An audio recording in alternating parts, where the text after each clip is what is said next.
अस्सलाम वालेकुम एवरीवन। उम्मीद करती हूँ कि आप सब बिल्कुल ठीक ठाक होंगे। आज की मेरी वीडियो हज़रत अय्यूब अलैहिस्सलाम की बीवी और उनकी ज़िंदगी में आने वाले इम्तिहानात के बारे में है। अगर आप मेरे चैनल पर न्यू हैं तो प्लीज़ सब्सक्राइब ज़रूर करें। हज़रत अय्यूब अलैहिस्सलाम हज़रत इसहाक़ अलैहिस्सलाम की औलाद में से हैं और उनकी वालिदा हज़रत लूत की ख़ानदान से है। अल्लाह पाक ने आपको हर तरह की नेमतों से नवाजा था। हुस्न सूरत भी और माल और औलाद की खसरत भी, बेशुमार मवेशी और खेत और बाग वगैरह के आप मालिक थे।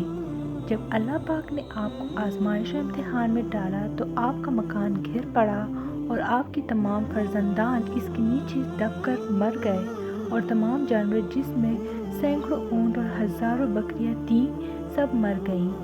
तमाम खेतियाँ और बागात भी बर्बाद हो गए, गर्ज आपके पास कुछ भी बाकी नहीं रहा। आपको जब उन चीज़ों की हलाक और बर्बाद होने की खबर दी जाती थी तो आप हम्द इलाही करते और शुक्र बजा लाते थे और फरमाते थे कि मेरा क्या था और क्या है, जिसका था उसने ले लिया। जब तक उसने मुझे दे रखा था मेरे पास था, जब उसने चाहा ले लिया। मैं हर हाल में उसकी रज़ा पर राज़ी हूँ। इसके बाद आप बीमार हो गए। इस हाल में सब लोगों ने आपको छोड़ दिया, बस फ़कत आपकी बीवी।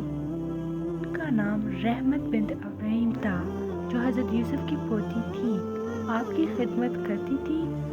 साल तक आपका यही हाल रहा। फिर आपने बहुक्म इलाही अपने रब से यूँ दुआ मांगी। जब आप खुदा की आजमाइश में पूरे उतरे और इम्तिहान में कामयाब हो गए तो आपकी दुआ मकबूल हुई और अल्लाह पाक ने हुक्म फरमाया कि ए अय्यूब अपने पाँव ज़मीन पर मारो। आपने ज़मीन पर पाँव मारा तो फ़ौरन एक चश्मा फूट पड़ा। हुक्म इलाही हुआ कि इस पानी से गुस्ल करो। चुनांचे आपने गुस्ल किया तो आपके बदन की तमाम बीमारियां दूर हो गई।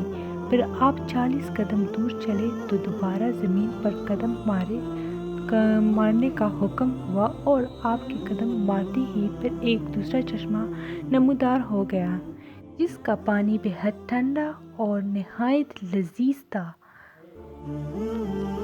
अल्लाह पाक ने आपके तमाम औलाद को दोबारा जिंदा फरमा दिया और आपकी बीवी को दोबारा जवानी बख्शी और उनकी कसीर औलाद हुई।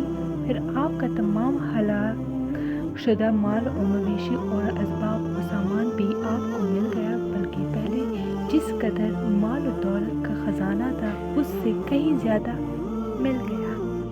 हज़रत अय्यूब की इस वाक़े इम्तिहान में ये हिदायत मिली है कि अल्लाह पाक के नेक बंदों का भी खुदा की तरफ से इम्तिहान हुआ करता है और जब वो इम्तिहान में कामयाब और आजमाइश में पूरे उतरते हैं तो अल्लाह उनके दर्जात में इतनी